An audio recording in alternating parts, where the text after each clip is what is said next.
Halo teman-teman, Assalamualaikum warahmatullahi wabarakatuh. Perkenalkan, nama saya Ardila dengan NIM 2004075520037. Nah, pada video kali ini saya ingin membuat video untuk memenuhi tugas UAS saya dengan mata kuliah Kebijakan dan Inovasi Pendidikan. Nah, materi pertama ialah inovasi ketenagaan pendidikan. Pendidik adalah orang yang memberikan ilmu pengetahuan kepada anak didik. Sedangkan dalam pandangan masyarakat, pendidik adalah orang yang melakukan kependidikan di suatu tempat tertentu saja. Nah, tenaga pendidik disebut multiperan karena tidak mengajar saja, tetapi juga sebagai pembimbing, evaluator, dan lain-lain. Adapun kompetensi dan tenaga kependidikan adalah yang pertama, kompetensi pedagogik, profesional, dan kepribadian.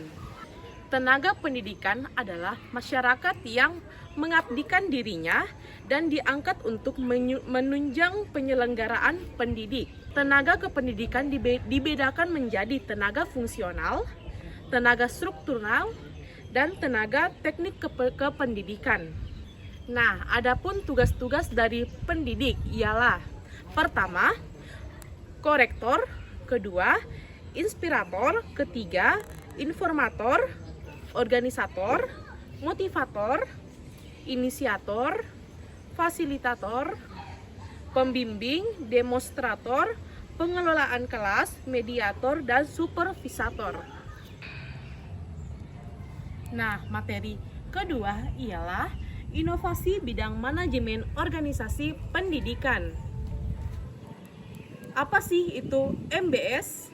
MBS atau biasa dikenal dengan analisis manajemen berbasis sekolah, merupakan suatu pendekatan manajemen yang memberikan kesempatan kepada sekolah untuk merencanakan, mengorganisasikan, melaksanakan, dan mengevaluasi program pendidikan yang sesuai dengan kebutuhan siswa dan masyarakat setempat. Ada 6 implementasi. Yang pertama ialah kurikulum, kedua, manajemen tenaga kependidikan, manajemen kesiswaan, manajemen perdanaan, manajemen sarana dan prasarana, dan terakhir ialah manajemen hubungan sekolah dengan masyarakat. Inovasi dalam organisasi pendidikan. Inovasi dalam organisasi pendidikan adalah suatu upaya dalam rangka meningkatkan mutu dan kualitas pada lembaga pendidikan. Ada 10 langkah praktis untuk mempertahankan kehidupan inovasi dalam suatu organisasi. Yang pertama, hilangkan rasa takut dalam organisasi. Yang kedua, jadikan inovasi sebagai bagian dari sistem penilaian kinerja setiap orang. Yang ketiga, dokumentasikan setiap program inovasi. Yang keempat, berikan keluasan kepada setiap orang untuk dapat mengeksplor. Yang kelima, pastikan setiap orang dapat memahami strategi organisasi. Yang keenam, belajarlah setiap orang untuk mampu memindai lingkungan. Yang ketujuh, belajar setiap orang untuk menghargai keragaman. Yang kedelapan, tentukan kriteria yang terukur dalam fokus pada cita-cita masa depan organisasi. Yang kesembilan, tim inovasi berbeda dengan tim proyek reguler. Dan yang kesepuluh ialah kembangkanlah sistem pengolahan gagasan dan tangkaplah setiap gagasan. Nah, adapun keputusan dalam inovasi dalam organisasi ialah pengambilan keputusan dalam sebuah organisasi memiliki peran yang sangat penting karena dampak pemilihan keputusan tersebut akan mempengaruhi berlangsungnya organisasi tersebut. Pada umumnya, pengambilan keputusan bukan inovasi memerlukan 4 langkah. Yang pertama, yaitu ketersediaannya berbagai alternatif tantangan kegiatan yang harus dilakukan atau sebagai tindakan yang harus diambil.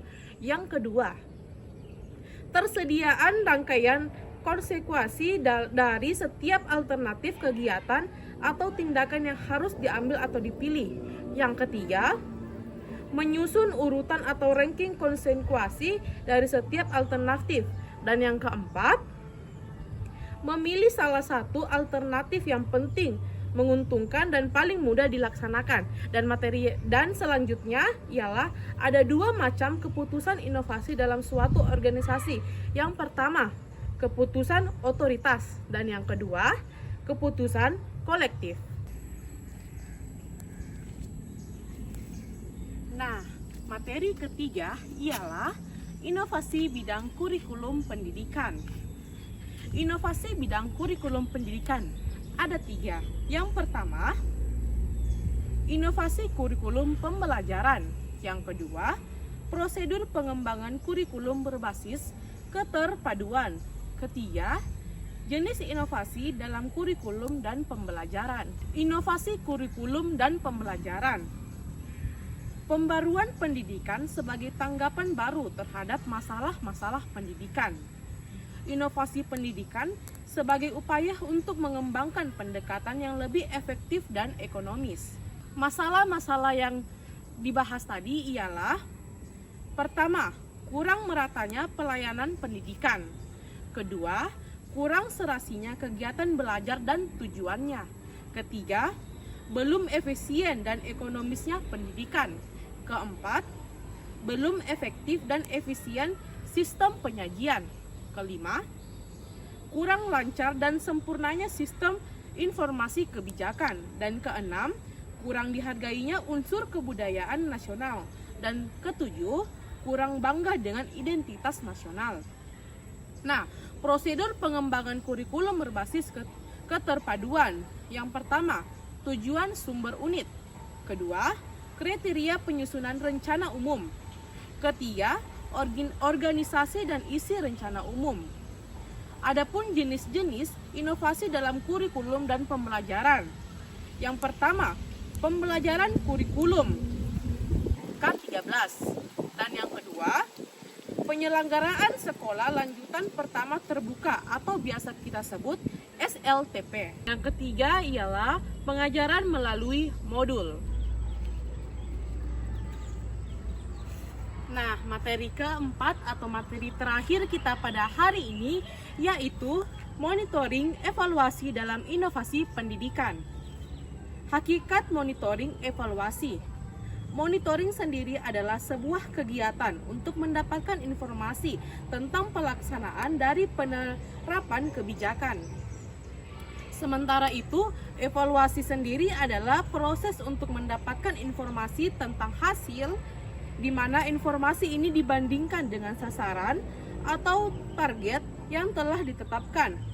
Monitoring dan evaluasi ini bertujuan untuk mendapatkan informasi yang digunakan untuk mengambil keputusan. Adapun prinsip-prinsip monitoring dalam evaluasi program inovasi. Yang pertama, objektif dan profesional. Yang kedua, transparan. Yang ketiga, partisipatif. Keempat, akuntabel dan tepat waktu. Kelima, berkesinambungan, dan terakhir ialah berbasis indikator kinerja. Adapun objek monitoring dan evaluasi pendidikan ada 3, yaitu proses pemulaan yang dibagi menjadi agenda setting, agenda penyesuaian, dan keputusan menerima inovasi. Yang kedua, proses implementasi juga ada 3, yaitu redefinisi, klarifikasi, dan rutinitas, dan proses penutup. Nah, hasil monitoring dan evaluasi diabadikan dalam bentuk laporan untuk mendapatkan tindak lanjut. Nah, yang terakhir ialah implementasi.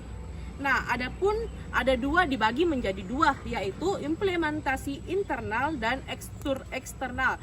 Nah, internal sendiri yaitu dengan monitoring dan evaluasi internal adalah yang dilakukan oleh sekolah sendiri, yaitu kepala sekolah, guru, siswa, orang tua siswa, dan warga sekolah lainnya. Sedangkan eksternal itu yang dilakukan oleh di luar sekolah. Contohnya, pengawas, dinas kependidikan, dan masih banyak lainnya. Nah, itulah 4 materi yang saya bawakan untuk memenuhi tugas UAS saya dengan mata kuliah, kebijakan, dan inovasi pendidikan. Saya Ardila, kurang lebihnya mohon dimaafkan. Wassalamualaikum warahmatullahi wabarakatuh. Terima kasih teman-teman.